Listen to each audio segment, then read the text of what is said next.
DZRH, member, kapisanan ng mga broadcaster ng Pilipinas. Ano bang nangyari sa magkumbatsero Yuel, ha? Ayan, ay kabata-bata pa ang mga ito, sakitin na. 65 years old lang mga ito, ha? Yun ang nga bang sinasabi ko sa inyo, Ayan, ayaw nakikinig. Ayaw uminom ng vitamin E. Ayan, yan ang sikreto, ha, ng long life, ha? Vitamin E. Ayan, Emperador. Iniinom ng mga ito, American Tiki-Tiki pa yata, Oras sa Father Elmer Pinili, Ilocos Norte, alas 8:10.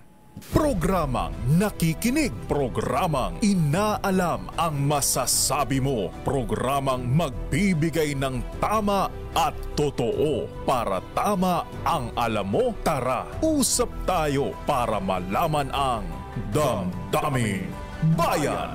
Live sa DZRH Radio, DZRH TV at DZRH Digital.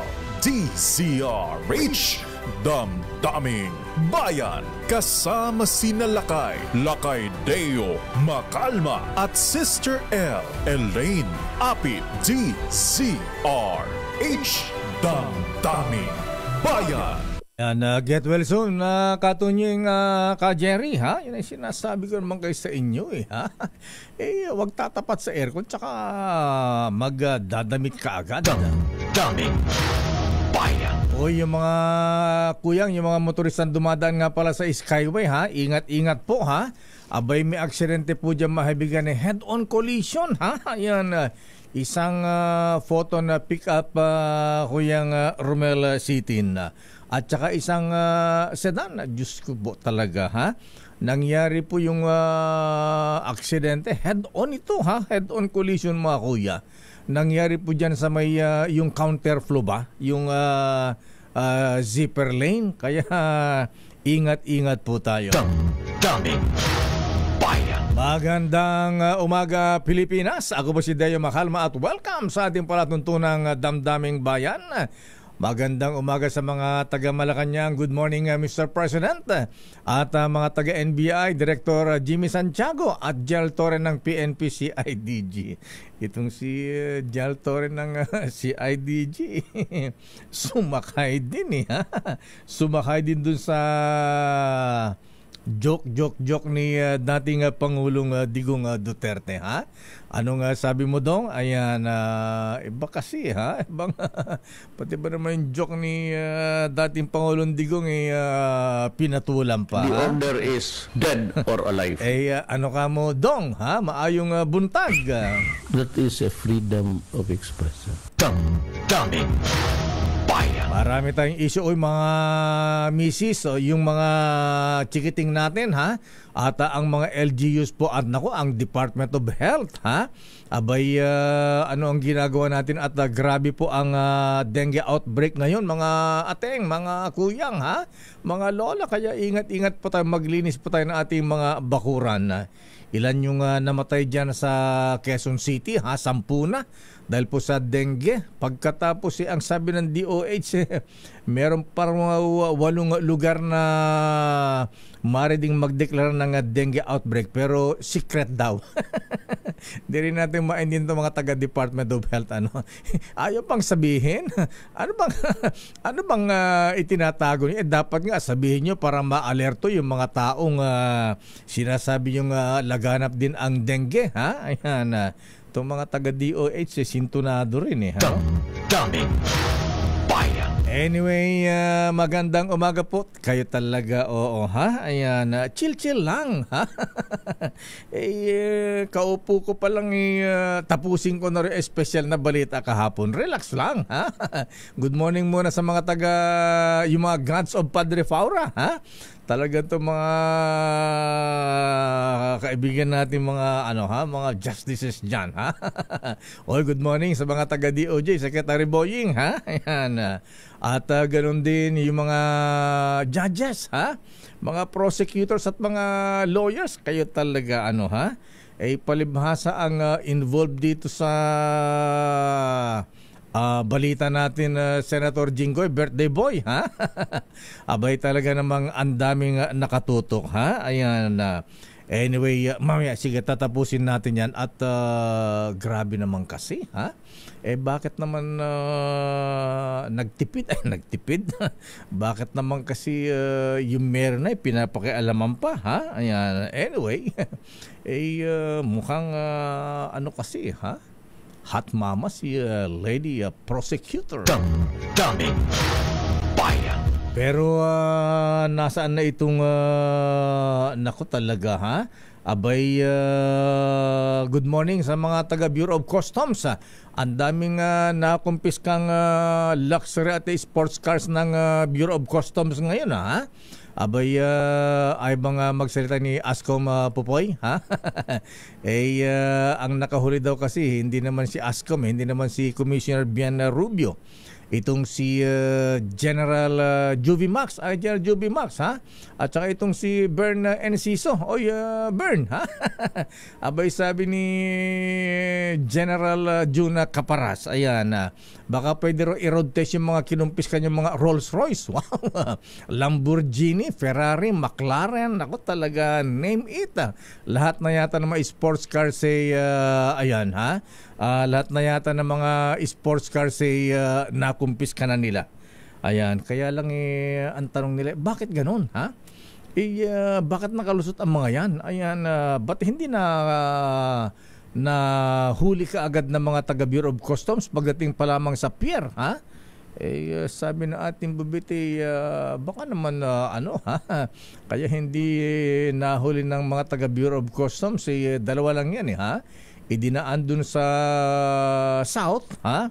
O kaya ay baka daw inilagay sa balikbayan box. Damdamin Bayan. Oo nga pala, ha? Ayan, Commissioner Bien, ha? Nasaan na yung mga sports cars na ano din, kinumpis ka, ha? Ayan, dun sa yung bentahan din ng mga mamahaling sasakyan sa may Meralco, dyan may si Ortigas, ha? Nasaan na ang mga yun? Naisubasta na ba ang mga iyon? Ano ang gagawin sa mga sports cars na mga ito?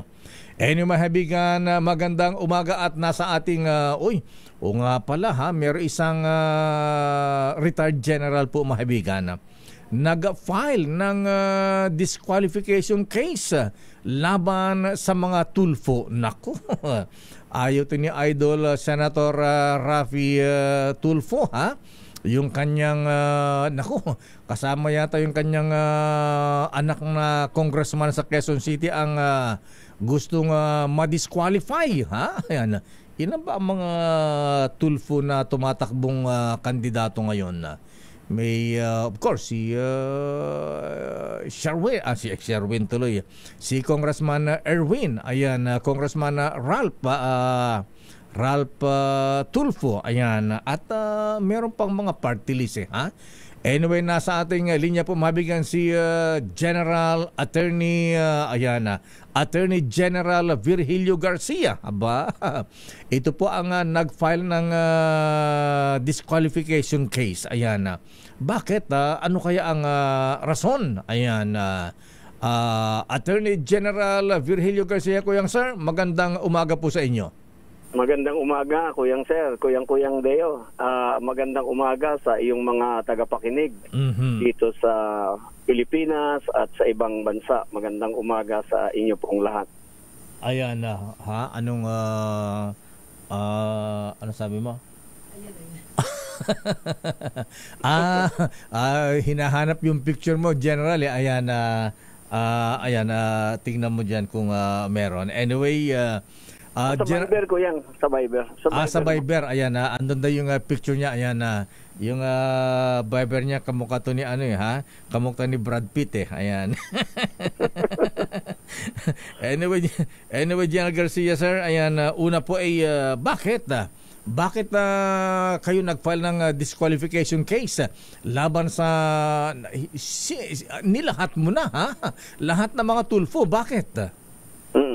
Kuya, ang una muna, nung nag-file ako ng certificate of candidacy ko, na-ambush interview ako doon sabi ko, well, among others, sabi ko, about the many things I have in mind that I want to do when elected, sabi ko, one of the things I will do is I will fight political dynasty.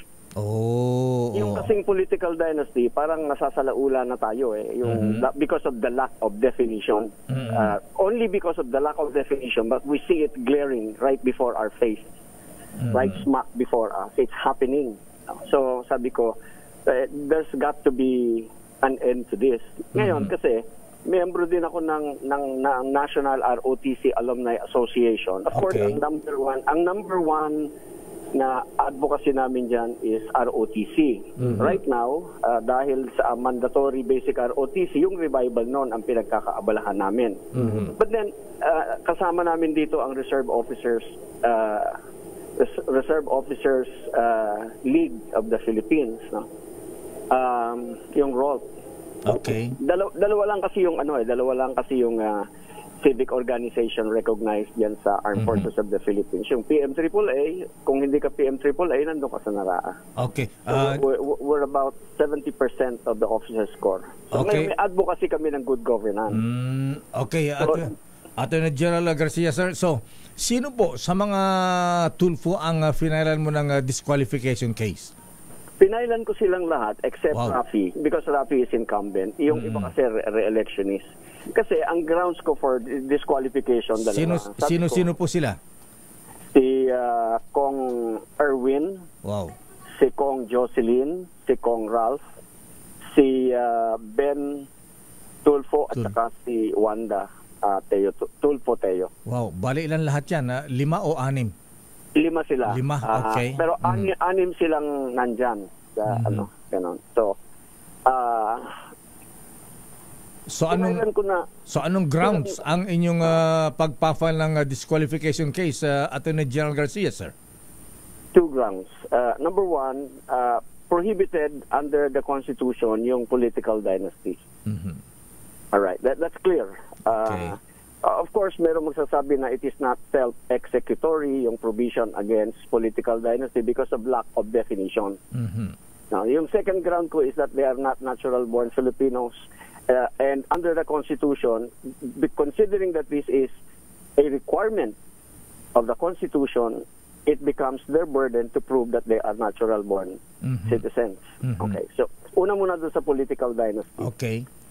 Yung political dynasty, nung pinag-uusapan, yung deliberation ng 1986 Constitutional Commission that drafted the 1987 Constitution. Pinag-uusapan nila yung bakit natin gagawin ito.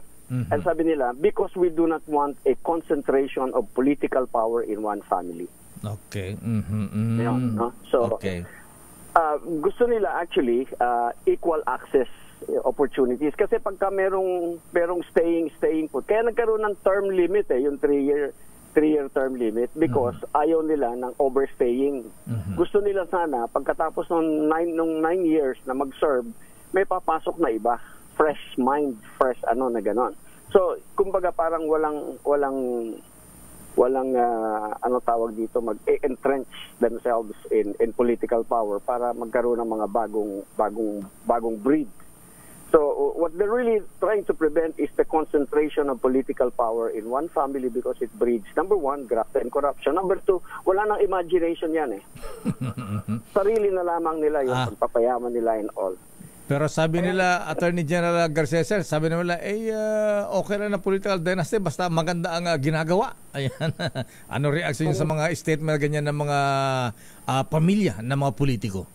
Kung meron. With all due respect, no? Kasi yung aking coverage ngayon, itong mga tulpos, kasi sila yung they fall four square doon sa aking gustong ipapakita na no, it's them. With all due respect to the other political dynasties existing in the country, there's about 80% nga daw nung ating kongreso is political dynasty. O nga pala, Attorney General Garcia, sir, ayan, sa dinami-dami ng mga may political dynasty, bakit ang tinutumbok ninyo ay mga tulfo, hindi ang mga Marcos, Duterte, ayan, Estrada, Binay, mga ganyan? Bakit mga tulfo? sabi ng Constitution, as may be defined by law. Okay, number one, my position is that the provisions of the Constitution, the provisions of the Constitution, lahat yan, are self-executing.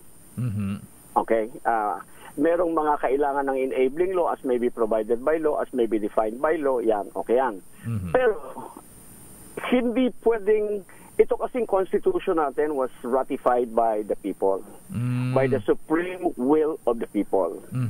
And Congress cannot and should not neglect their constitutional duty of defining or providing by law what is necessary in order to give para mas maliwanag pa yung implementation. But whether or not political dynasty is prohibited, it is clear kasi the state shall prohibit political dynasty. So bawal yan.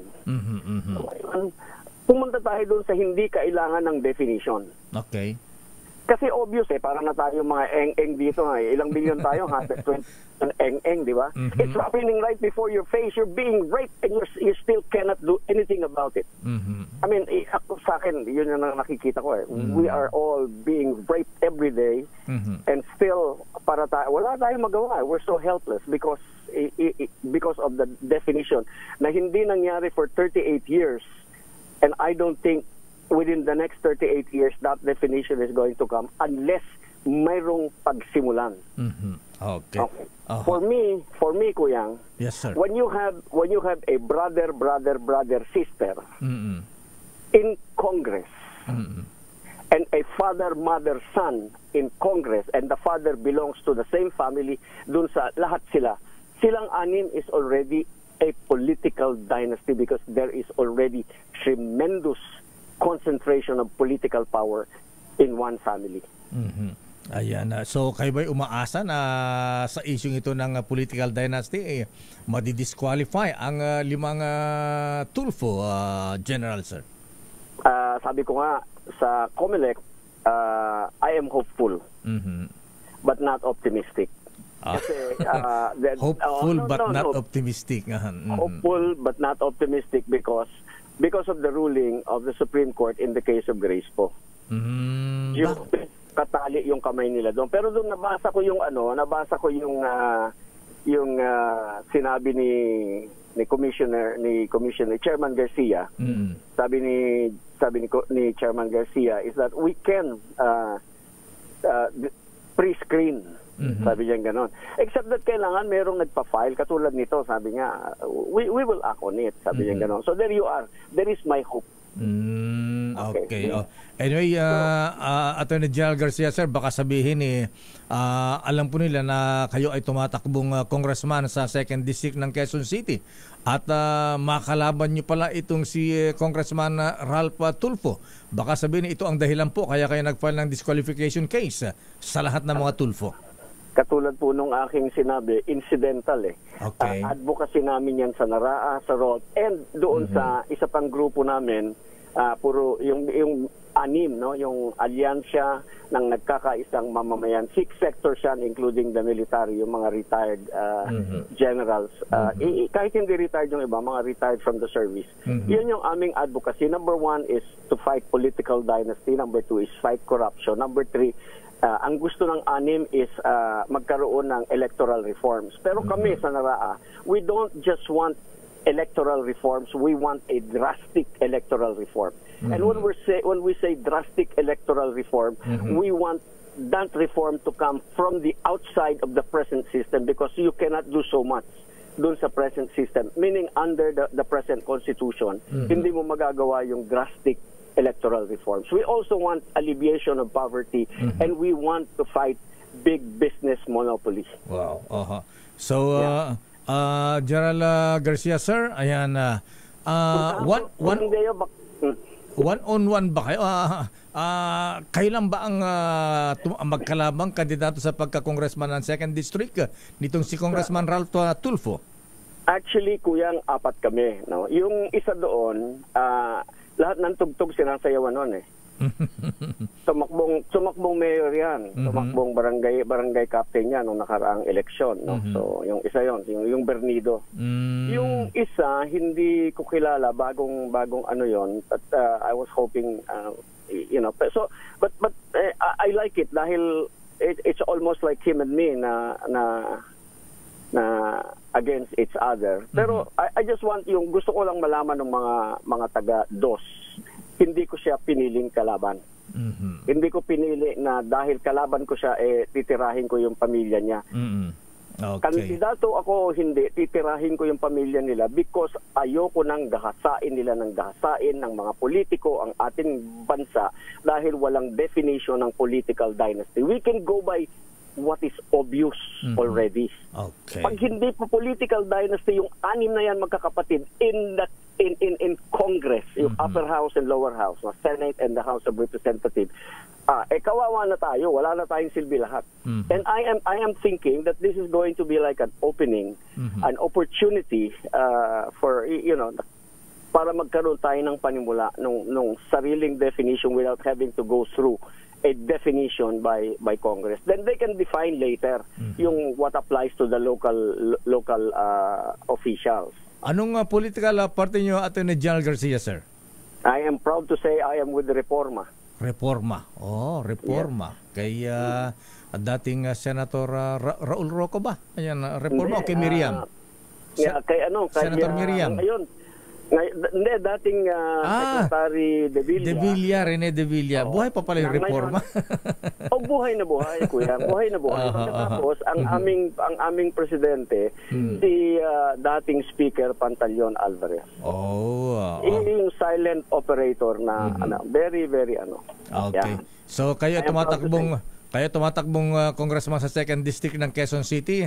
Ano naman po inyong advocacy? Ayan, bukod sa laban sa political dynasty. Attorney General Garcia, Kuyang, sir. Naku, Kuyang, marami. Unang-una,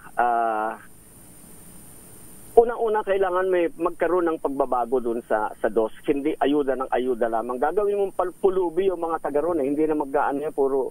Kailangan may pagbabago sa buhay. Bigyan mo ng pagkakataong mag-aral pa. Bigyan mo ng pagkakataong magkaroon ng negosyo. Sobra na traffic, Kuyang. Sobra na traffic. Kailangan doon ng bagong kalsada. Hindi yung magsisemento ka lang na existing kalsada o magpapagawa ka ng multipurpose hall o magpapagawa ka ng basketball court.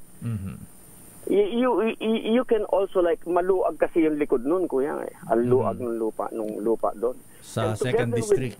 Oo, yung likod nun. Nakikita lang natin yung harap, yung magulong masingit. Pero yung likuran nun, ang ganda, ang luag, Kuya. There's a lot of opportunities we can do there. And together with Mayor Joy, we can change the landscape of District 2. We can, ay nako, ang ganda niyan. Parang BGC yan sa Quezon City na tatayo doon. No, really. I mean, yun ang kailangan tapos yung mga taga doon, bigyan mo ng hanap buhay, bigyan mo ng pagkakataon. Tapos, when you ginandahan mo yung lugar nila, feel good sila. They gandang surroundings sila. Meron sila doong simbahan, may plaza, merong ganyan, di ba? Maganda But these things, first of all, kumbaga parang kwarta o kahon dyan niya. Alam mo naman, wala tayong pera. Nasa sa kanila yan. Okay. Parang Kuyang, puntahan ko yung baka makalimutan natin. Please, maikli na lang po. Wala tayong oras. Attorney General, sir. Okay, please, go ahead. Yung citizenship kasi, ang requirement ng Constitution, natural born Filipino. Yung natural born Filipino, from birth, continuing up to the present, uninterrupted. Once that is interrupted, you become an alien. And to become Filipino again, to reacquire your Philippine citizenship, you go through naturalization process. Pagka nag-go through ka ng naturalization process, hindi ka na natural-born Filipino, and therefore, you cannot run for president, vice president, senator, or congressman. Other positions, pwede ka. Yun ang aking punto ron, Kuya. And the burden of proof is on them because it is a constitutional requirement. Okay. General Garcia, sir, maraming salamat at magandang umaga po sa inyo. Thank you and good morning. Thank you so much din, Kuyang, sa pagkakataon. Maraming salamat po sa inyong lahat. Thank you po. Mga kaibigan, Attorney General Virgilio Vera Garcia, kandidato po sa pagka-congressman, 2nd District ng Quezon City, at kalaban si Congressman Ralph Tulfo, anak ni Senator Raffy Idol Tulfo.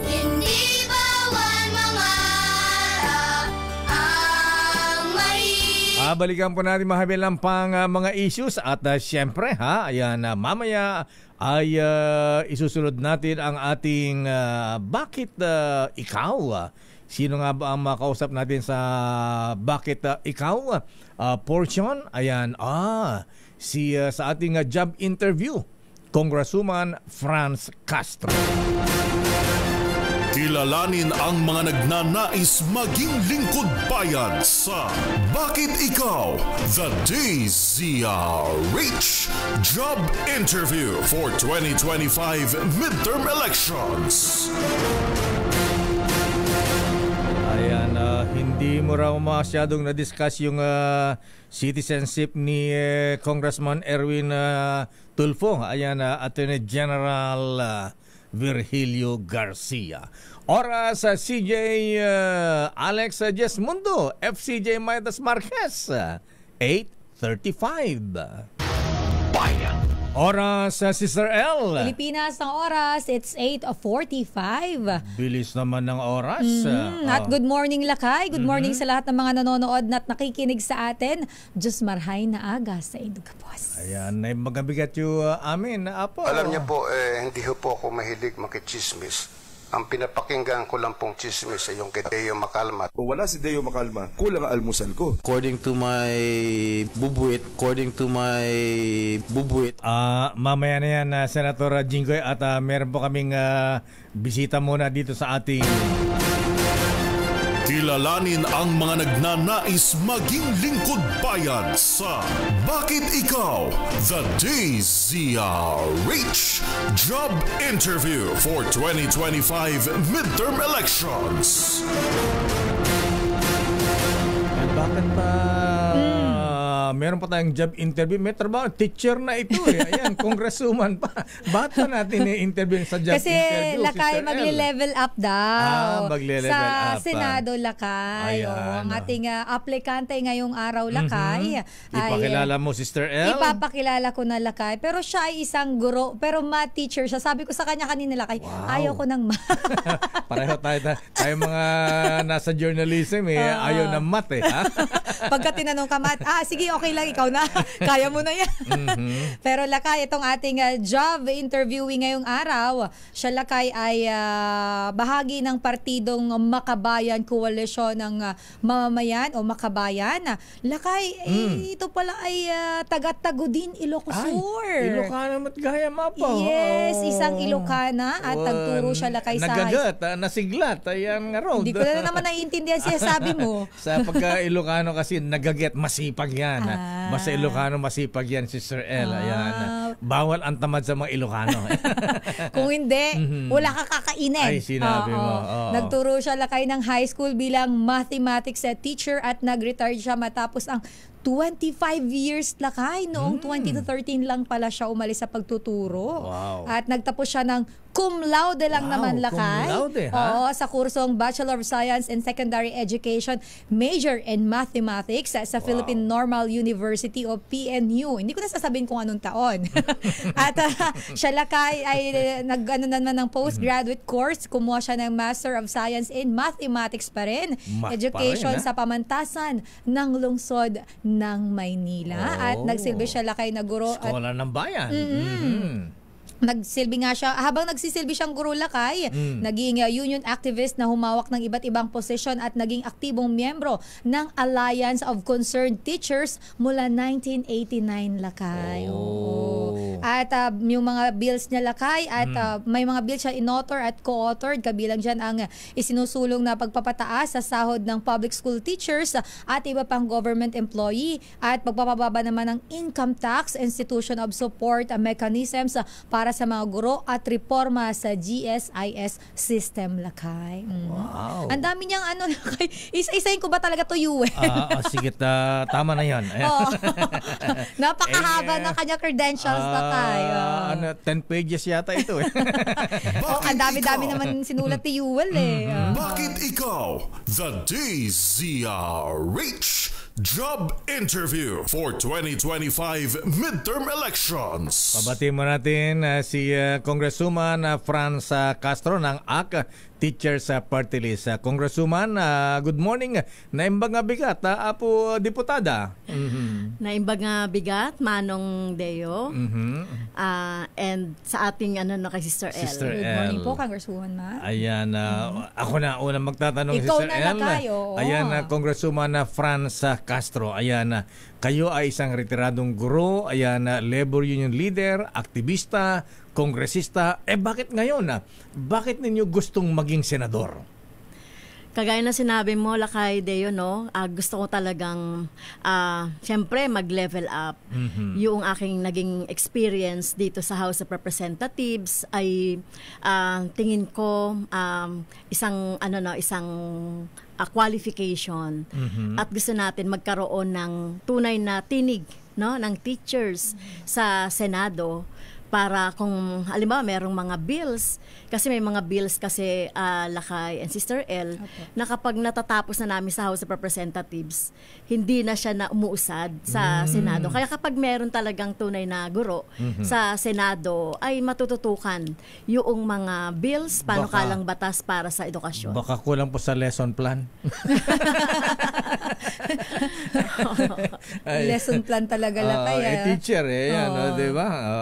So, yun po ang dapat na inaano nyo, advocacy po ninyo. Ayan. At Lakay, may susugan ko lang yung tanong mo dahil bilang isang guro si Congresswoman Franz Castro, nitong nakaraan lang po kung mayroon pong pumasang bill dito sa Kamara, yung House Bill 11213. Ito po yung nagbibigay ng option sa mga estudyante na nakagraduate ng grade 10 na pwede po silang mag-college na or yung tech book, yung vocational course na lang ang kanilang i-enroll.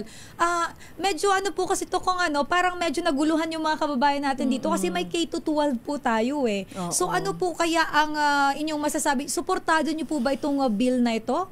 Kasi parang medyo marami pong nagsasabi na kami nag-K-12 kami tapos biglang magka-college kami. Pwede naman pala ngayon may bago na pwede naman dumiretso mag-college, hindi na mag-K-12. Well, meron kaming reservation dyan, Sister L, dahil oo nga't makakagraduate na at after grade 10, pero may discrimination ito. Yes, kasi pag pumunta ka ng college, you have to take pa yung test. Mayroon pa yung test. Tapos pero lahat ng grade 10 na graduate dito ay pwede namang mag-tech voc. Kaya lang, syempre, mas marami kasi gusto ng mga bata na mag-college work.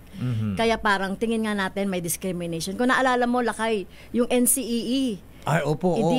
Wala na ba yung NCEE? Awanin. So yung NCEE, tinutulan namin yon kasi nagkaroon ng discrimination among students. Kasi parang binubuslo nila yung mga bata sa test na kung sino yung pumasa lang, siya yung pwedeng magkolehiyo. No? Parang, at pagka di pumasa, vocational ka. Vocational education. So kahit nag-graduate ka ng grade 10, dyan sa panukalang batas na yan, hindi ka pa rin makakakuha ng college degree or college work kung hindi ka papasa sa test. So mayroon pa rin siya talagang test. Ang sabi nga dyan yung honor test. So yun yung ganon. At saka yung discrimination, Congresswoman Franz Castro, dahil sabi nung una, no i-introduce ang K-12, pagka K-12 ka, pwede ka nang magtrabaho. Ngayon, pagka graduate ka ng K-12, nakasabi mo mag-apply yung graduate ng UP, Ateneo, De La Salle, kawawa yung K-12, hindi tatanggapin. Yes, oo. Kaya gusto nga natin, Lakay Deo, Sister L, ma-strengthen, paunlarin yung basic education para nakakapag-compete yung ating mga estudyante na pumasa sa mga mahusay na mga eskwelahan, no? Katulad, sabi ko nga, dapat nga lahat ng mga school katulad ng Philippine Science High School, di ba? Na yung standard ay katulad ng sa mga maraming mga public school, yung 47,000 na mga school. So, yun yung gusto natin para wala talagang madidiscriminate kasi ayaw din naman natin sabihin na dapat ang makapasok sa UP, PUP at iba pang magagaling na school ay mga ano lang, no, mga public lang or Siyempre, ang edukasyon kasi, Sister L and Lakay Deo, is for all. Mayaman o mahirap, Ayan, dapat maka-access sa education. Ayan, hindi po privilege sa mga may kaya lang. Yes. Ayan. Kasi dito nagkakaroon Lakay tsaka Congresswoman Ma'am yung job mismatch na tinatawag natin, na tinatalakay naman hindi lang po ng DOLE din, nabanggit na din to ng DOLE, para nagkakaroon po ng job mismatch dahil po dito sa, halimbawa, kapag ikaw ay graduate ka na ng grade 10, pwede kang mag-apply na ng work. So para nagkakaroon daw po ng job mismatch. Nagkakaroon ng job mismatch dahil nga, ang unang-unang problema dyan, Sister L and Lakay Deo, hindi nag-uusap, no? Hindi nag-uusap itong DepEd, CHED, at itong TESDA. Oo nga, no? At saka yung, syempre, yung industriya natin. Dapat yung education natin sasagot talaga doon sa pangunahing industriya natin. Kaya lang hindi ganon ang nangyayari. Ba't di po natin pag-isayin nung araw? Mag-isa lang, wala naman CHED nung araw eh. Ayan, di po ba? Parang ni Dr. Odi Corpus, siya ba ang Education Secretary ng parang ni Apo? Hindi ko inabutan niya Lakay, sorry. Ay, Lakay, sa BARM, isa lang ang education ganun ba? secretary nila. Sa lahat ng Ayan, oo. So, sang-ayon ba kay Congresswoman Castro doon sa pamalakad nga ng Marcos administration? Pagdating sa sektor ng edukasyon, may mga ipinapatupad si bagong Education Secretary Sani Angara. Ano sa tingin niyo po yung mga bagong policy ngayon sa education? Well, noong unang pagpasok niya, may mga policy siya na ipinatutupad, katulad nung yung pagbabayad ng overtime pay sa mga teacher, yung overload pay sa ating mga teachers. Tapos sabi niya nga re-reviewin itong K-12 program. So, welcome naman yan, no? Tapos yun dito yung controversial tungkol doon sa ilan lang yung mga na-construct na mga rooms, classrooms nung previous administration. So sa tingin ko, yung sabi niya mas aagahan yung procurement process daw, no, bago mag-budgeting. So gusto talaga nating mapunan Lakay Deo 160K more or less yung kakulangan natin sa mga classrooms. At ito nga dapat din reviewin yung tignan na rin niya pati yung mga position ng principal. Kasi sabi ng EDCOM, kalahati ng mga eskwelahan natin, 24,000 yan, Lakay and Sister Deo, na wala talagang mga principal, TIC, OIC. Paano yun? Wala mga head. Paano mapaganda ang ating pamalakad sa edukasyon pagka walang principal sa mga eskwelahan natin? At isa pa, ayan, madagdag ko na rin, ayan, itutuloy yung naging dahilan ng pagpaharap ng impeachment kay Vice President Sara. Yung mga laptop o computer sa mga estudyante, sa mga profesor, mga guro, hindi pa po natutugunan, Congresswoman Castro, ma'am. Ayan, paano ba ang dapat gawin dyan para mapadali? Tama kayo, Lakay Deo. Tapos sa ngayon nga, di ba, 2025 na budget, binawasan pa ng 10 billion yung budget na education para sa computerization. Well, kailangan na talaga ng mga laptop and yung mga equipments dahil ginagamit din yan sa test, international test, sa computer na magamit ang mga bata. Kaya kailangan na, so yung una-una, nasimulan na ng Committee on Good Government yung pag-iimbestiga noong mga yung mga laptop na mataas ang presyo, mababa naman ang kalidad, yung mga laptop na nakaimbak lang sa mga warehouse, yun, sinura naman namang imbestigahan. Ayon sa World Bank, Congresswoman Castro, ma'am, 9 out of 10 na Filipinos ay unable to read and understand a simple age-appropriate text sa edad na 10 taon. Ayan.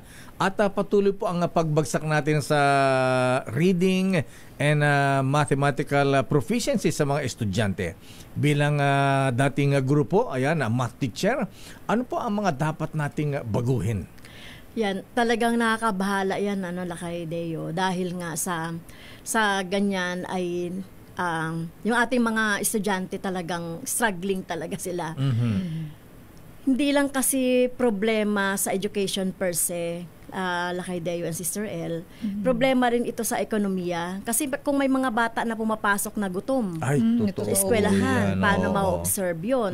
Kung yung mga bata ay kulang-kulang talaga ng mga kagamitan sa eskwelahan, problema yon. Kung yung mga bata ay nagsisiksikan sa mga classroom, ay problema yon. Kaya dapat natin i-address, no? Paano natin i-address yon? Sa classroom, may panukala kami na at most 35 students per class. Kung kailangan talaga hanggang 50, no? Hanggang 50 lang. Ngayon kasi mga 60, may 70 pa. Sobrang siksika na yun. Yun sa classroom, no? So punan din yung mga infrastructure, no? Tapos yung eto sinasabi ko, may panukala kami na kailangan talaga ng seryosong feeding program. At least man lang sa mga elementary kasi ando doon na de-develop yung kanilang brain. So at least man lang mabigyan, hindi lang yung mga stunted na mga bata, hindi lang yung mga talagang malnourished na mga bata natin. Kailangan talaga, no, kahit na elementary ay magkaroon talaga ng free lunch. Ayan, 'di ba? So lakihan ng budget. At saka yung recess man lang noon sabi mo, di mo inabutan yan yung may mga Nutriband nung araw, may mga oatmeal pa, mga ganon, ha? Ang problema kasi dyan, Lakay Deo, di ba maalala mo sa investigasyon sa Kongreso, pati yung mga sa feeding program ay maraming mga problema. Bakit po? Bulok, yun mga na-distribute, panis na, nasisira na, yung may mga ganon, or hindi na-deliver. So may mga ganyan noong, lalo na noong panahon ng pandemya. Alam mo, Congresswoman Mama, napag-usapan natin ang welfare ng mga estudyante. Dumako naman tayo sa welfare ng mga guro po natin. Simula po ngayong school year 2025 at 2026, itataas na po sa 10,000 from 5,000 yun pong annual teaching allowance ng mga pampublikong guro po natin. Sa tingin niyo po ba, bilang isang dating guro, yung ganito pong pagtaas ng allowance, sapat po ba? Sapat po ba? Somehow? Ayan. ACT Teachers po ang pangunahing author niyan. Dodoblihin yung teaching supplies allowance. So, mukhang hindi naman to sapat, Sister L, pero malaking alwan ito sa ating mga teachers. Kasi ako, teacher ako noon. Talagang inaabonohan ko, Sister L, yung pambili ng chok. Paluwal. Sarili paluwal. Oo. Ang inabutan kong last ay kailangan nasa pacing ka ng mga bata. So, gumagamit ako ng internet. Noon. So, kailangan kong nung internet stick. Kasi wala namang... broadband pa dati. Broadband. Kasi hindi libre yung internet sa school. O kung meron man sa principal's office lang, hindi umaabot sa mga classroom. Kaya kailangan kong bumili ng ganon para maging alive yung at magiging responsive ka, relate ka sa mga bata. So, malaking alwan na rin yan. Yung doble, yung teaching supplies, pero kulang pa rin. Ayan, kasi kayo ay mga teachers yata nakalimutan ng dating Pangulong Duterte. Dinoble ang sweldo ng mga sundalo at mga pulis, pero mga teachers na napag-iwanan. Tama ka, Lakay. Oo. So, ang pinakamababang sweldo ngayon ng teachers ay second tranche na kasi ng EO 64. Kaya ngayon ay 30,000. Ang pinakabulto ng mga teachers ay hindi po tumatanggap ng sinasabi natin ng nakabubuhay at dissenting sweldo na nakaayon sa cost of living, inflation. So mayorya po yan, more than majority. Kaya kailangan talagang kami, kaya yun po yung pangunahin namin, madagdagan yung sweldo ng ating mga teachers. Katulad na rin ng mga private school teachers na mas mababa ang sweldo. Sana makaabot sa pantay na sweldo sa public school. So, mga magkano kaya yon, Congresswoman Ma'am? Mga yon, Sister L, 50K at least. No? 50K at least ang ang sweldo ng ating mga teachers. Ito ay makatarungan ng matatawag. Yes, ito ang makatarungan na ito kasi karamihan sa mga teachers at naranasan ko rin yan, yung nangungutang. Yung mga naglo-loan. Maraming teacher po ang naglo-loan. Naglo-loan. Loan dito, loan doon. Ang ginagawa namin. Yung iba, nagtinid na lang ng sandwich sa school. Oo nga, di ba? Teacher ko dati nagbebenta ng ganyan sa amin. Ngayon, mga load na. Yung mga insurance. Ngayon, ginagawa ng mga teachers. Ayan, nakala ko encyclopedia. Noon, meron din ganyan.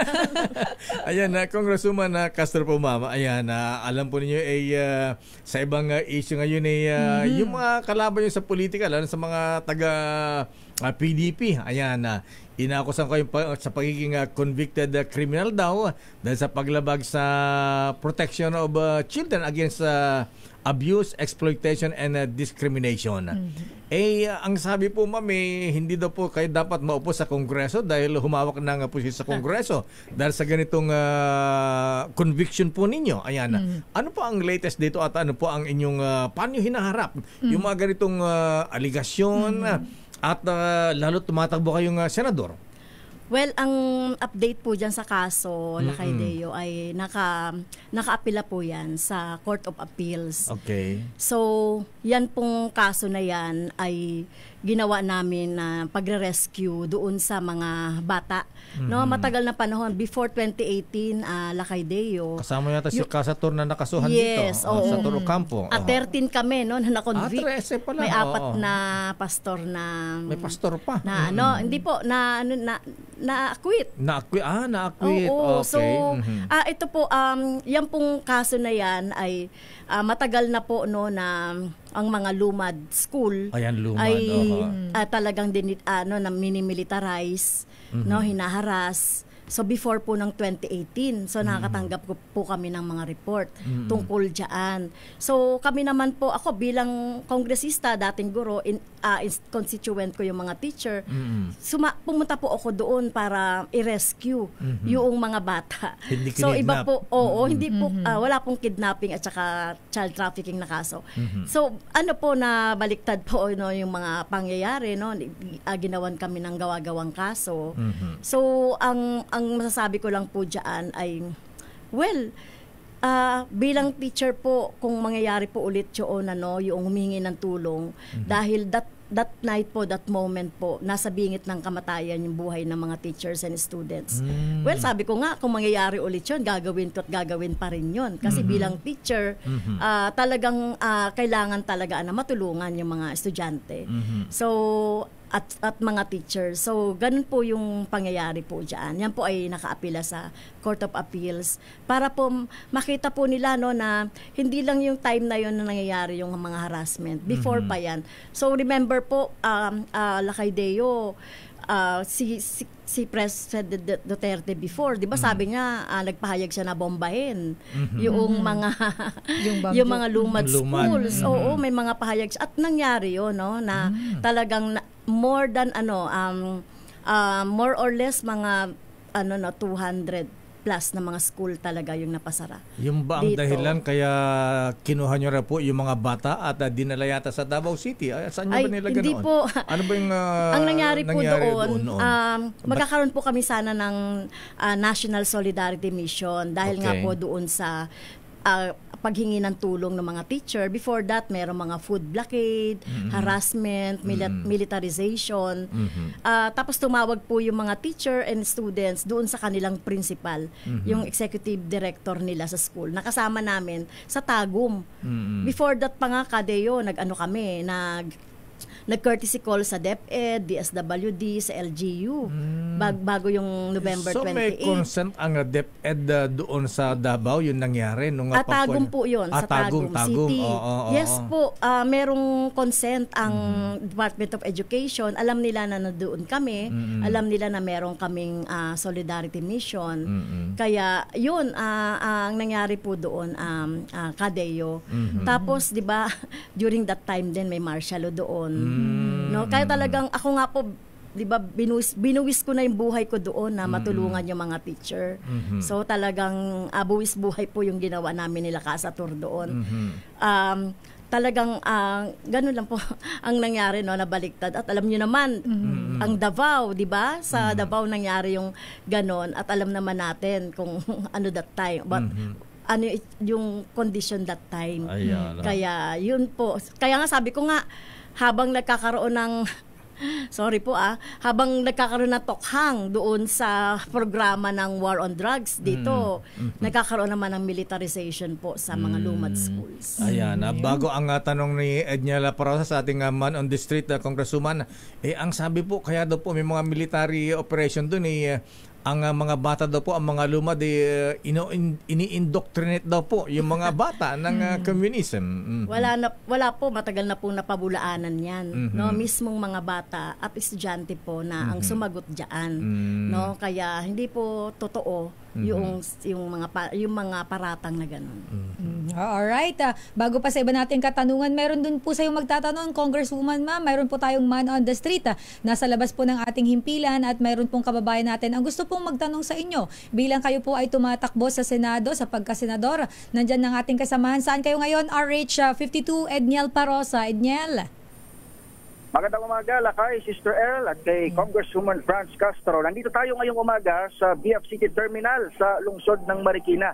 Alam niyo, Congresswoman Franz, kapag ganitong araw ng Martes, once a week nagkakaroon ng oil price adjustment. At ngayon mismo araw na ito, February 18, ay nagkaroon na naman tayo ng 80 centimos na increase sa kada litro ng gasolina. Kaugnay niyan ay may mga kinausap tayo at hinahanap na tao. Nandito tayo ngayon sa terminal kung saan maliban doon sa mga pasahero, of course, mga dispatcher, may mga abangers kagaya nitong mga taxi driver, kaya ni Kuyang Rafi. Kuya Rafi, saan ka taxi driver, sir? Gaano ka katagal, rather, nasa super na taxi? 11, sir, hanggang until now. 27. Kumusta naman nakita ngayon so far? Dati, sir, mga previous year, magandang kitaan. Kikita ko 1.5. At 14 hours, 1.5. Ngayon, sir, Diyos ko po. Hirap na hirap ang 1,000. Ngayon nga, wala pa akong tulog. Halos 24 hours ang bumiyahe ng taxi. Hindi makauwi sa bahay. Lapit lang ng bahay ko. Kasi 2 college ko, ibaon nun.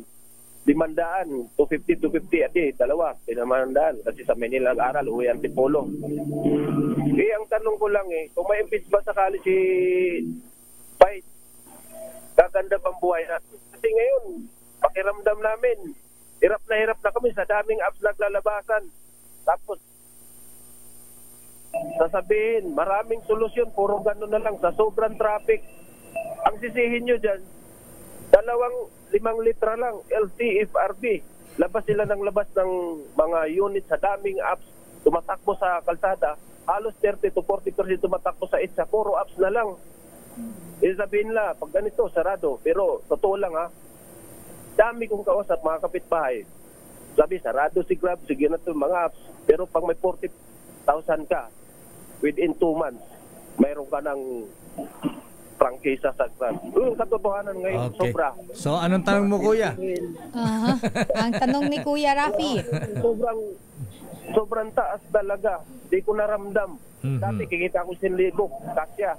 Ngayon, 1,000 kikita ko, abutin akong lapas ako sa 5 na umaga hanggang alas 11 ng gabi. Tapos kitain na 1,000, halos 2 araw ako nakahanap buhay. Mainam pa yung minimum Nagpat ako ng Kuya Rafi.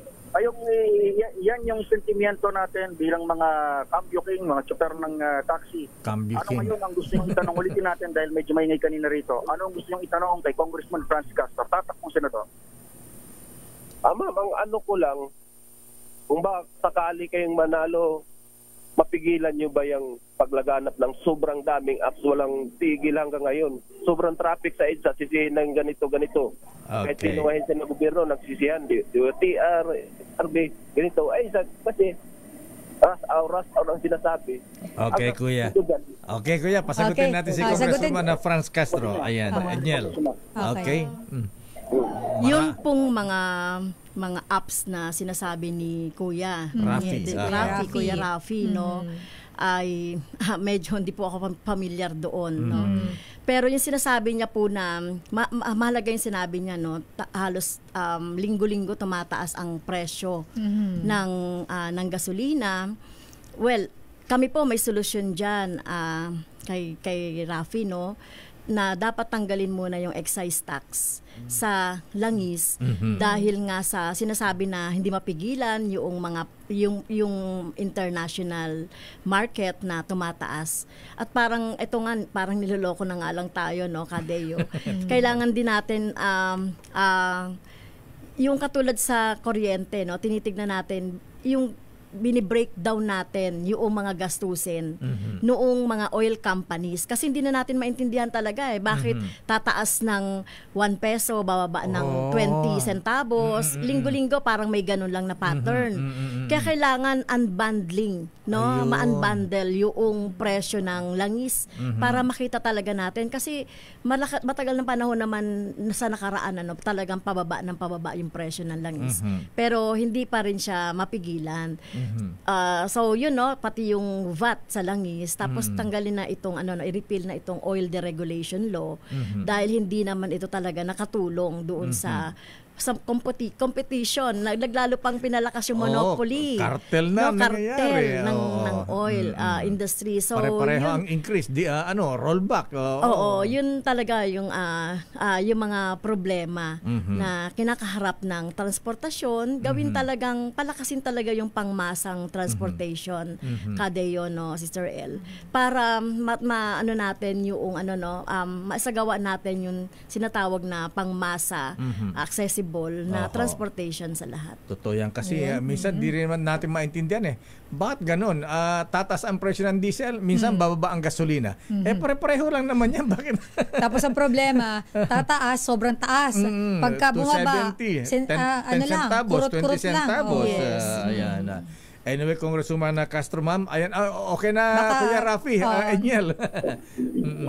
Alam mo, Lakay, habang off-air tayo, si Kuya Rafi, na napansin natin, updated din sa balita. Aware siya na isa si Congresswoman Franz doon sa mga nagsusulong ng impeachment kay Vice President Sara Duterte. Hindi ko na alam kung narinig yung kanina, pero bahagi ng kanyang first question dahil medyo maingay sa likod natin. Ano raw ang mapapala ng kanilang sektor kung matuloy man yung impeachment sa ating pangalawang Pangulo. Yan ang next step mula rito sa lungsod ng Marikina. Balik sa inyo, Lakay at Israel. Ayan, Congresswoman, ano po ang mapapala natin ng bayan kapag na-impeach, napatalsik bilang presidente ang Vice President VP Sara Duterte? Napahalaga po ng usapin ng impeachment, nakapaloob po dito yung pagpapanagot, no, accountability and transparency na si Vice President ang naging parang modelo ng korupsyon, no, based doon sa confidential funds saka sa mga DepEd funds na nakita nating na misuse. Ngayon, kung maayos po yung pagpapatakbo ng ating ekonomiya at pinansya, wala pong corrupt, ay yung pera po na nasasayang po sa ganyan ay maibibigay po doon sa mga serbisyong panlipunan, no, dagdag na pondo para sa edukasyon, para sa hospital, no, pabahay, ayan nga, sa transportation, kaya mga subsidy para sa ating mga driver, no, parang kulang, no, yung binibigay na ayuda doon sa ating mga drivers na talagang nasasakripisyo nung taas baba nung oil prices. Kaya talagang mahalaga po itong usapin ng impeachment, no, para doon din sa ating mga iba pa na mga government officials na mangungurap or mag-misuse ng mga pondo. Congresswoman Castro, ma'am, sa inyong hanay sa Makabayan Black, sino-sino ba yung mga kandidatong senador? Ilan ba kayo, ha? Kasi ang PDP, sabi ng dating Paulong Digong, siyam lang daw yata nila, kaya para makapasok, ipapatay yung 15 senador. Kidding aside. Ilan ba kayong kandidatong senador sa Makabayan Black? At sino-sino kayo? 11 po yan, Kadeo, Sister El. Isa na lang, ba't di pa ginawang 12? Medyo kapus na. Wala nang gustong sumama pa. So, si Jerome Adonis po, isang Secretary General ng KMU mula sa Manggagawa. Si Aline Adamo, nurse. Community nurse yan, no, na danas yung problema ng health sector. Si Roner Arambulo po, isang mangingisda.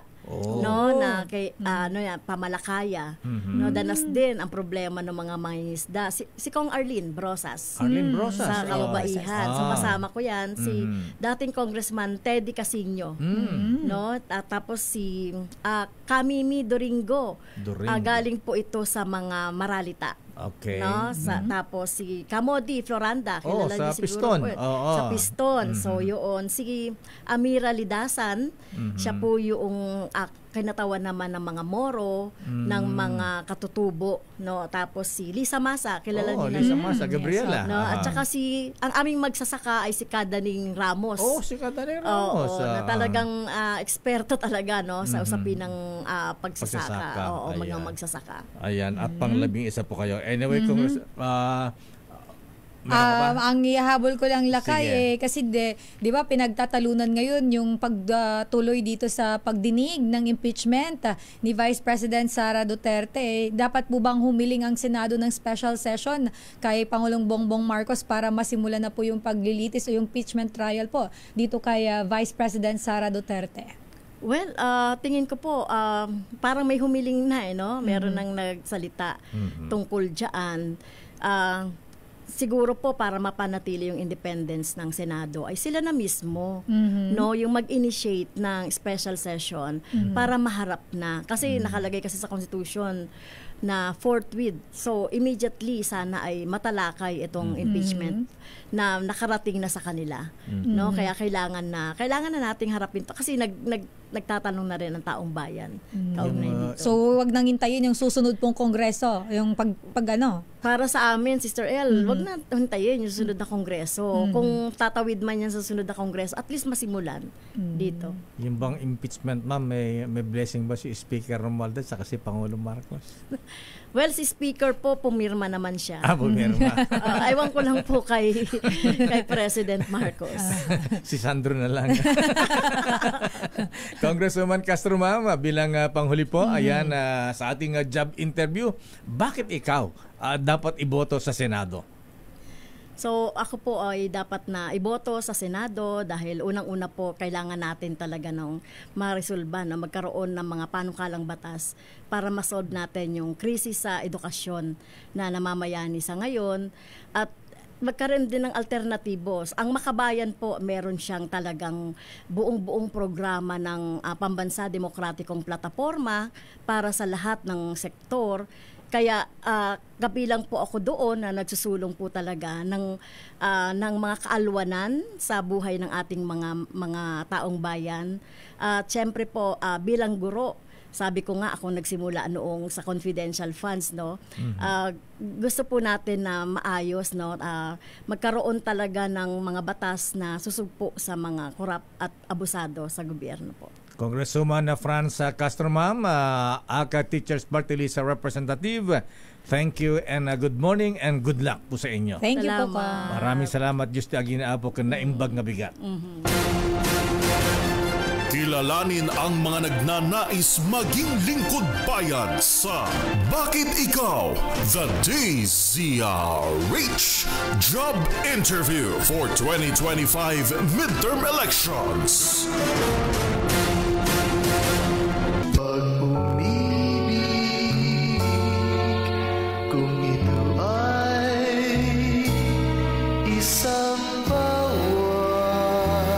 Anong bawal na pag-ibig yan? Ayan, kahit ba judge, ayan, kahit ba prosecutor, pagka nagmahalan ba, yan ba ay bawal? Alam niyo po, hindi po ako mahilig makichismis. Ang pinapakinggan ko lang pong chismis ay yung kay Deo Macalmat. Sandali lamang, Justice Sam. According to my bubuit. Relax ka lang, birthday boy. Di ka yata nagparamdam kahapon sa bang celebration mo, ha? Babalikan po natin mahabigan, siyempre sa ating espesyal na balita.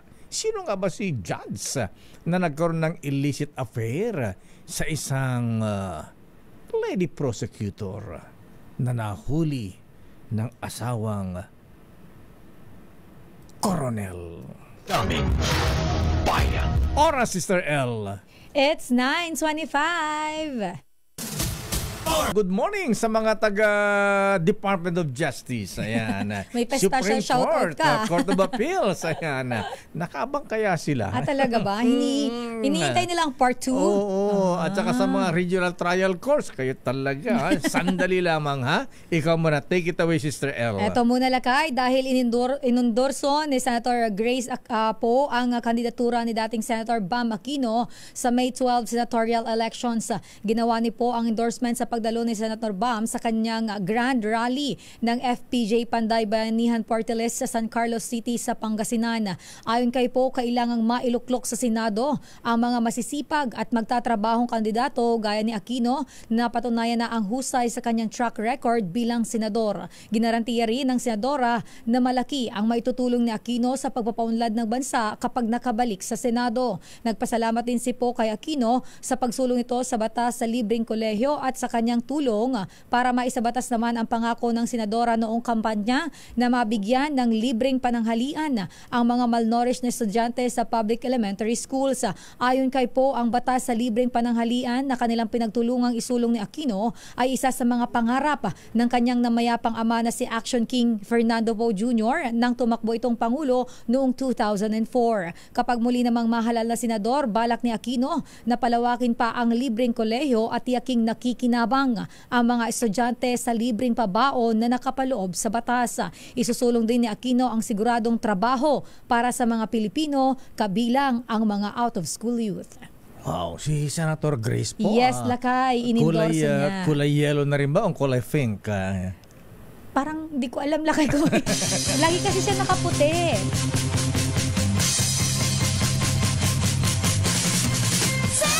Eto na ang Nino ng Bayan sa ating bagong taon, bagong pamasko, bagong tikoy, bagong ampaw. At nandyan sa may Bago Bantay, Quezon City.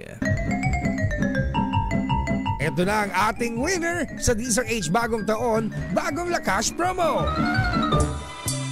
Siyempre, give love on Valentine's Day. Tapos na ang Valentine's. Mag-ano na, mag-Holy Week na. Holy Week na nga pala tayo. Ano? Ninong Sherwin, sino ang bibigyan mo ng penitensya tuloy? Sino ang bibigyan mo ng aginaldo? Sabi kasi Holy Week, pagka Holy penitensya yan. Ninong Sherwin, sino nahuli mong malakas siyang nakikinig sa atin? Sherwin! Lakay dahil lang DZRH Bagong Lakas, Bagong Taon, Bagong Lakas, nandito ngayon sa Bago Bantay, Quezon City, si Lola. Bagong ligo yung ating winner ngayong umaga. bago lahat di ba? So bagong ligo to. Si nanay, magandang umaga, pangalan mo? Erlinda Meneses Carbon. Erlinda Meneses Carbon. Parang artista ho ang pangalan. Siguro. Hindi naman po. Kaya lang kamag-anak na mister ko yung singer. Si Carbon yung si Asin. Opo. Si ano pangalan nun? Lolita. Ayan. Si Lolita Carbon yung recently lang na yung folk singer. Aba? Si Lolita. Ayan. Nandiyan pa yan. Pero si ang ganda ng skinny mami. Si Mother, si Lola, artistahin siguro. Na po. Ayan. 70. Wow, sobrang bata tingnan. 69 lang. Thank you. Nanay Erlinda, Lola, siguro nung kabataan yun, dami lumiligaw sa inyo. Sa awa tulong ng Diyos po. Ayan, ilan ang lumigaw sa inyo noon nung kabataan po ninyo? Ano po? Marami. Marami rin pong nanligaw. Siguro mapanghi ang bakuran ninyo ano. Grabe naman to sila ka. Hindi kasi ganun sa probinsya pagka maraming manliligaw, yung mga manliligaw umiihi sa bakuran, sa padere. Ayan, okay. Ang ganda ng skinny mami. Anong beauty secret nyo, Mother? Wala naman po. Lagi lang pong naliligo. Ayan. Yung kaharap mo, di naliligo. Araw-araw yan. Siguro ang sabon nyo, champion, Kaya champion ang kutis po ninyo, Okay. Sige. Sherwin, Sherwin, dahil ang ganda ng kutis ni Ate Erlinda, Lola Erlinda, bigyan mo ka agad ng premyo yan. Matanong muna natin, sino paborito mong announcer pag umaga, Nani Linda? Siyempre po si Sir Deo Makalma. Nako, I love you, Mami. May 1,000 ka. Oy, bagong-bago yan, Thank you so much po. Thank you so much. Ayan. Para lalo pang magbukang roast. Nako, Pampa-rosy chicks yan. Ayan, literal nanay. yan. Oh. Oo. Pam-blush on yan. Pam-blush on. Ninyo, Mami Erlinda, kapag meron kayong vitamin E. Yan. Pampa-rosy chicks po yan, mother. Ready na kayo. Mamaya at syempre, para mag-ready, mayroong pang-vitamin E. Ito, meron pa kasamang grocery. Wow. God bless. Thank you so much po. Wala pong anuman, Nana Erlinda, mother. Thank you and good morning Thank you po and Ingat good po morning. kayo. Opo. And stay beautiful, Lola. Yes. May mga gusto kayong batiin ng mga dati nyo manliliit. Wala na po. Pumanaw na. Wala na. Buda na po ako. Buta na. Single na pala si Lola ngayon. Single na. Single na. Okay po, maraming salamat. Ingat po kayo. God bless po. Stay healthy po, Mami. And sa mga nais manalo ng 1,000 pesos lagi tumutok sa Deezer Age, baka kayo na sa dating winner sa Deezer Age bagong taon, bagong lakas promo. Ayos number 6, samantala at tabayanan nyo mag-iikot na rin ang Deezer Age ikot lakas tama. Yan so sa mga mananakay, sa mga terminal, pwede kayo manalo sa ating instant roulette paikot. Ikot lakas tama ang inyong mapapanalunan. Sherwin, ano yung mga papapanalunan doon? Ma-plug na natin. May paruleta ka na ngayon, Instant cash, instant grocery, instant Deezer Age merchandise. Ayun! Gusto nyo trip na tumbler, Deezer Age tumbler, meron tayong Deezer Age shirt and umbrella. At syempre, meron pa rin yung iba pang pinamimigay natin ng mga souvenir para sa ating mga loyal listeners. Ayan na. So, antabayanan nyo kami mamaya sa iba-iba mga lokasyon dito nga sa ating area sa Metro Manila. Ayos number 6, Sherwin Bata Alfaro, Deezer Age, una sa Pilipinas, una sa Pilipino. Maraming salamat Ninong Sherwin at Lola Erlinda Carbon. Ayan, antabayan po ang peryahan ni Sherwin. Alam niyo po, hindi po ako mahilig makichismis. Ang pinapakinggan ko lang pong chismis ay yung kay Deo Macalma. Wala si Deo Macalma. Kulang ang almusal ko. According to my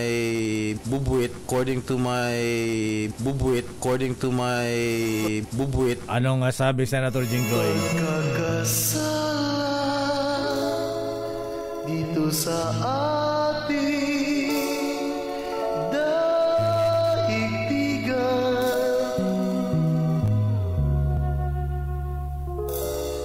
Kapag umibig, kung ito ay isang bawa. Ba't mo ninanamnam yung... Kasi lang kayo nakakaantok. Sige, ayaw mo yata yung music ni Rico J. Puno. Napatugtog na raw kahapon niya. Sige, palitan natin. Naantok ako Ay sarap na mabuhay sa daigdigan, lalo na kung kapiling ang mahal sa buhay. Nang madama ang ligaya sa gabi't araw. Hallelujah. Yan bang nadama Ay, gumagano na ako. Nalimot mo ang lahat ay mayroong hangganan. Naku, Judge. Ang lahat ay may hangganan. Naramdaman ang kalungkutan. Hi, Fiskaw. Ay noon mo naalala ang may kapal. Marupok ba sila, Colonel? Ang tao'y marupok kay daling lumimot. At ayon na sa ating bubit, manang Milky Let, ayan, magre-report ba kayo? Makikinig na lang kayo sa amin, ha? Makinig na lang daw sila.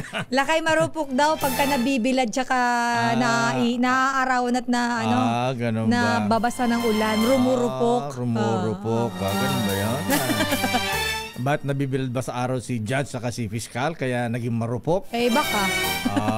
Hindi, ha? Yan ang sinasabing...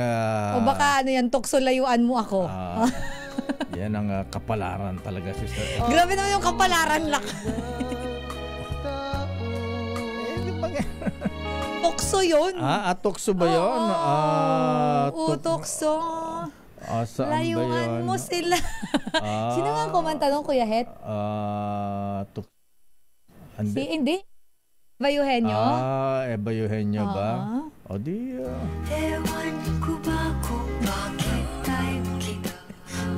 Na-TL si Janse. Para tayong linggo lakay no? Di ba yung linggo pa lunchtime na, tapos malapit na mag-siesta yung mga matatanda. At ayon na sa ating bubit, mga justices, mga judges na nakinig sa atin ngayon, at mga panyero, mga panyera. Ayan, lesson ito, moral lesson, Yes. Lalo ngayon, mahigpit ang Chief Justice Alex Jesmundo, May sinasabi sila na may mga dinidisiplina ang mga members ng judiciary ngayon na Sister L. May sinasabi lang mere appearance of impropriety. Ayan, oo. Ayan, mga ano yung mga sanction sa mga ganito lakay? Pwede kang masuspend o madisbar. Yun yung pinaka-worst lakay. Madisbar ka. Pinaghirapan mo yan. Totoo yan. Pagsunog ka ng kilay dyan. At ayon nga sa ating bubit, Sister L, mahirap talaga magmahal ng syota ng iba. Ayan, buti kong syota, kung misis ng iba. Mahirap talaga magmahal ng misis ng iba, ganun. Ayon na sa ating bubita, Sister L, mukhang patunga sa disbarment. Nako. Ang mangyayari ngayon kay Judge at kay Lady Fiscal. Ngayong nagalit na, mabuti yung Mr. na Coronel po, mahabigan ni, sabi nga natin ni officer and a gentleman talaga. Ayan, hindi niya inilagay ang batas sa kanyang mga kamay. Ayan, dahil kung gugustuhin niya, pwede sanang gawin yun, Sister L. At ayon na sa ating bubit, ayan, talaga Greg, report daw muna. Bira naman umaarangkada pa lang ako report na. Sige na nga, ayan. Sabi ni Kuya Greg, nakupo lang ko rito sige na nga, teka muna, babatin ako sandali. Ayan, batiin ko lang muna na happy birthday si Kuyang Mr. Kong Roy Loyola. Happy birthday Kong. Kong Roy, ayan, belated happy birthday. Ang tagal ng birthday nito, 1 linggo. Mula kay Mayora, Doktora Dalia at PMA Sandigan 82. Ayan, mga mista, mga kabalyers, makinig kayo sa ating special na balita, Makakarelate yung iba dyan. Ayan. Bakit naman? Ikaw talaga. At happy birthday kay Mr. Romy by TY Salamat. Mr. Ronnie Baterna at Mr. Alex Tamundong. Pagbati mo sa PMA Sandigan 82. At congratulations kay Mr. Cavalier Demosthenes Duplina. Wow! For your Army Leadership Award sa PMA Alumni Homecoming. At welcome to the club, Mr. Kuyang Tito Ebweng. Ayan, ng Sandigan PNP Group. Nasa PNP Group ka pala, Kuyang General Gordon Descanso, Ayan, General Mel Mabilin. Happy birthday Kuyang Raymond Bolieser, Kuyang Dr. Aldin Nang ng Kalamasonic Lads, at kay Joel Reyes Subel ng DCWB. Ba't dito nagpapabati itong mga taga DCWB, Happy birthday! Ayan, kasi nationwide daw tayo. Ayan, happy birthday Joel Reyes Subel ng DCWB. Ayan, binabati ni Don Jaime Subel de Ayala. Ayan. Bigati naman. At Kuya Eugene Dalican at Annabel Arcilia, happy birthday. At pinapaalam nga pala sa mga kaibigan kamag-anak kampo ni Ginoong Francisco Flores Cabrera na siya po ay sinundo na ni Lord sa edad na 77, Sister L. At siya po ay nakaburol sa Manila Memorial Park sa may Sukat, Parañaque. Panawagan mo lang kay Manong Perlito Coloma. Pero bago ang pagkakasala, alamin mo at report mula sa Malacanang, launching ng Pamilya sa Bagong Pilipinas ng DSWD, dadaluhan ng Pangulong Marcos. Di ba dadaluhan niya ang campaign sortie sa may Cuneta Astrodome mamaya, Miss Let, sa Pasay? Dito sa Pasay. Arrest number 14. Let Narciso please come in. Miss Let. Lakay Sister L, anumang oras ngayon ay inaasahang darating na si Pangulong Ferdinand Marcos Jr. dito sa SMX Convention Center sa Pasay City para sa ika-34 na anibersaryo ng Department of Social Welfare and Development. Sa okasyong ito, ilulunsad ng DSWD ang pamilya sa Bagong Pilipinas kung ang womb to tomb sa mga programa at na tumutugon sa sektor sa lipunan. Layo nitong ibida na ang mga programa at serbisyo ng DSWD ay hindi lamang po sa pagbibigay ng tulong pinansyal. Kaya naman partikular na itatampok dito ang pagtugon sa holistic needs ng mga nangangailangan gaya ng psychosocial interventions, care and residential facilities at iba pa. Samantala, mamayang hapon ay pangungunahan ng Pangulo ang sectoral meeting sa Malacanang at mamayang gabi pala kaya yung muling sasamahan ng Pangulo sa rally. Mamayang gabi pala, akala ko hapon, gabi sa Cuneta Astrodome. Gabi. Ayan, campaign rally ng mga kandidato sa pagkasenador ng Alyansa para sa Bagong Pilipinas na gaganapin nga sa Cuneta Astrodome sa Pasay. Lakay? Okay, maraming salamat, Miss Let.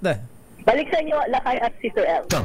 Daming At mula sa Malacanang, dumako tayo sa Senado muna. Sa Senado muna, Lakay. Ay, wala dito sa nasa akin pala. Nasa iyo, Lakay. Senator Bato de la Rosa, todo depensa kay dating Pangulong Duterte sa kanyang kill senator's joke matapos kasuhan ng PNP-CIDG. Naman, joke lang yan eh. Raymond Adpas, please come in. Raymond. Mayor, at Elaine, biro lang, muling nagbibiro lang daw ang dating Pangulong Rodrigo Duterte, kaya't hindi ito dapat paniwalaan. Ito naman ang todo depensa ni Senador Ronald Bato de la Rosa sa dating Pangulo matapos siyang kasuhan ng PNP-CIDG ng kasong inciting to sedition. Ayon kay de la Rosa, nagbibiro lang ang dating Pangulo gaya ng kanyang nakagawian. Wala din daw nagreklamo na isang senador na kanyang pinagbantaan bilang bahagi ng proseso ng investigasyon. Sabi ni de la Rosa ay dapat ang merong personal na magtutungo sa PNP-CIDG upang maghain ng reklamo. Kaya kung siya umano ang hepe pa rin ng PNP, ay pipigilan niya yung mga tao ng PNP-CIDG na maghahain ng kaso laban sa dating Pangulo. Narito ang bahagi ng pahayag ni Senador Ronald Bato de la Rosa. Usually, kung gano'ng mga krimen, kung yung mga ganyan kaso, may complainant talaga, di ba? The complainant should be a private complainant, lalong-lalo na yung grave threats yan or what. But then, there's nobody complaining.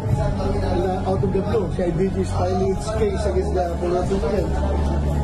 If they feel that that's their duty, then do it. Kung ikaw pa ba yung PNP chief, kung ikaw pa yung PNP chief at may ganung nangyari, how would you advise the CIDG?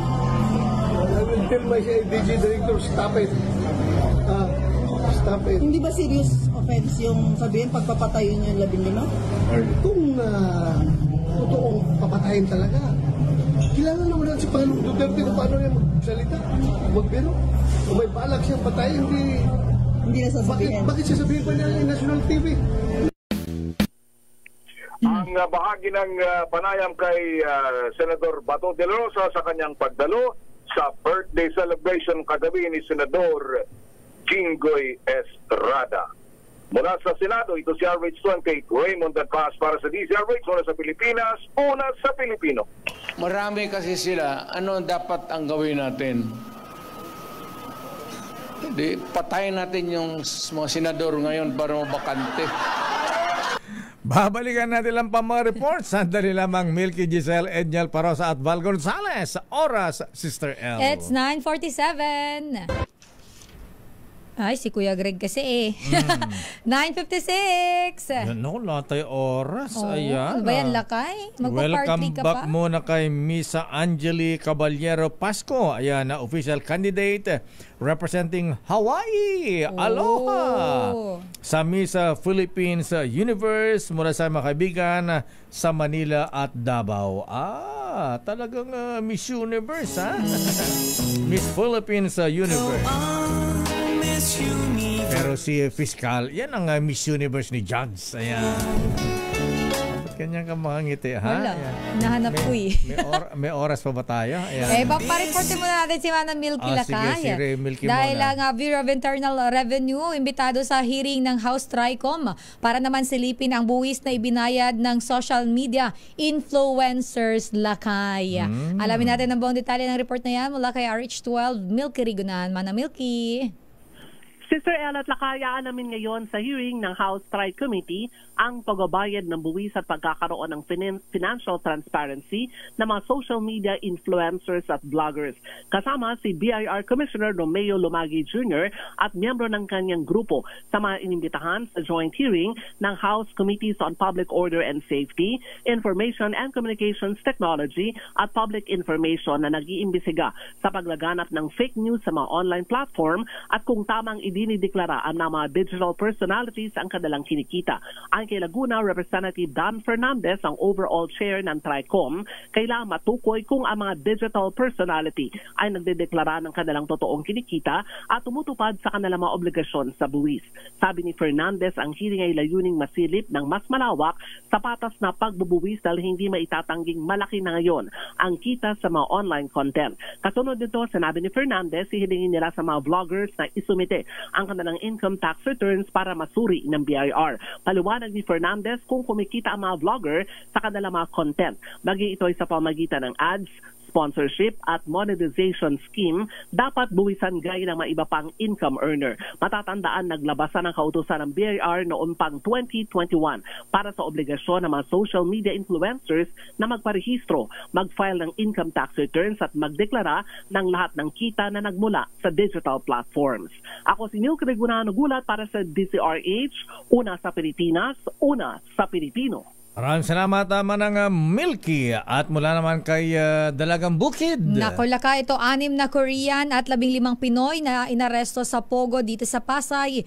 Isasalang na sa immigration inquest. Ang detalye balita mo RH15, Giselle Ricaporta. Giselle. Sister L, Lakay, isasalang na sa immigration inquest ang 6 na Korean national at 15 Pilipino na inaresto sa umano'y illegal pogo hub sa isang hotel dito sa Pasay. Ayon sa Presidential Anti-Organized Crime Commission, dinala na ang mga ito sa custodial facility ng komisyon at magsasagawa sila ngayon ng case-build investigation para masampahan sila ng kasong kriminal. Posibleng maharap ang mga inaresto sa kasong paglabag sa Securities Regulation Code, illegal gambling in relation to Republic Act 10175 Money Laundering at Anti-Financial Account Scamming Act. Sinabi ng PAOK na pinaguli yung mga suspect matapos maaktuhan na nag-ooperate sa isang kwarto sa basement ng hotel. Nagugat ito sa mission order na inisyo ni Immigration Commissioner Joel Anthony Biado matapos magkatanggap ng intel ang PAOK mula sa confidential informant na isang Korean group ang sangkot sa online gaming na ang target ay kanalaring mga kababayan. Bukod sa gaming operations, sangkot din umano ang mga ito sa game fixing at online scamming. Ito si Giselle Ricaport para sa DZRH, una sa Pilipinas, una sa Pilipino. Your business is our business. Ang Aboitiz Power magtatayo ng solar farm sa Negros Occidental. Ang balitang negosyo mula kay Miss Sofia Gans. Sofia. Nagpaplanong magtayo ang South Cleanergy Incorporated, subsidiary ng Aboitiz Renewables, ng isang solar farm na may Battery Energy Storage System o BESS sa Negros Occidental na naglalayong magbigay ng kuryente sa Visayas. Tinatayang nasa 13.846 billion pesos ang halaga ng gagawing 239.56 megawatt Luna Solar Power at 65 megawatt BESS project na sisimulan sa unang quarter ng 2026 at mag-ooperate sa katapusan ng 2027.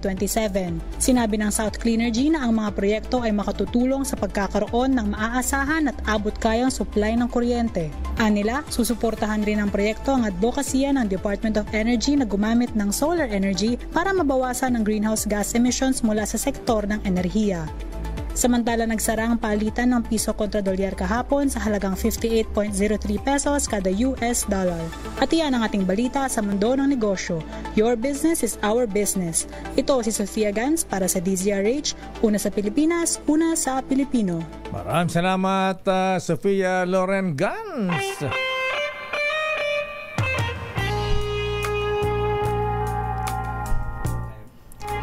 Kaya mo bang isayaw yan? Tagatawa lang ako sa gilid.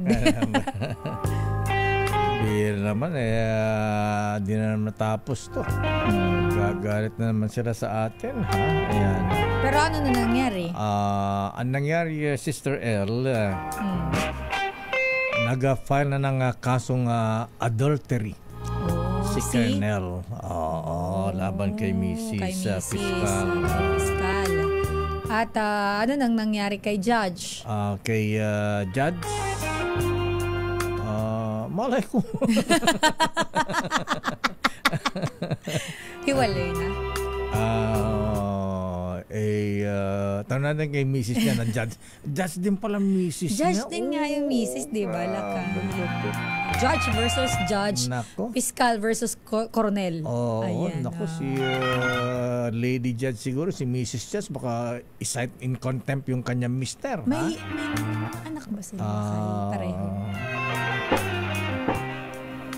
Meron yata. Nakakaawa ganyan lakay yung pamilya. Sige na, bukas na natin tapusin. Dami kasi report, dami commercial. Sige, paalala mo, unahin natin bukas mga... para matapos na. Ayan, para matapos na. Para matapos. At yung mga taga Padre Faura mukhang nakarating na rin sa Supreme Court. Yung nga naman napagigpit kay si Chief Justice Alex Sajesmundo sa mga justices, judges. Hindi rin magandang imahe na yung maganyan. Magkaroon sana tayo ng delikadesa. Ayan.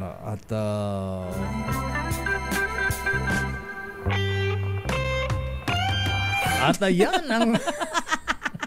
Alam ko, papaalam ko na, hinihintay lang kita Ay, ganun ba? Papaalam na. Overtime na tayo. At ayan ang kabalan din pala tuntuan ng break time. Lakay mamayang hapon pa yun. Damdaming bayan. Ako po si Deo Macalma. Ito naman po si Sister L. Elaine Api. Stay safe everyone. God bless po. Operation Tulong susunod na. Wonder Woman, Miss May Binauhan. At bukas, abangan lakay sa Bakit Ikaw? Sino? Attorney Vic Rodriguez. Ha? Vic Rodriguez bukas? Yes, lakay. Abangan niyo po yan. Hindi natin matatapos sa ating special na balita. Sigurado mahaba ito, ha? Dating Executive Secretary ng Pangulong Bongbong Marcos. Yes, ha? sa Attorney Vic.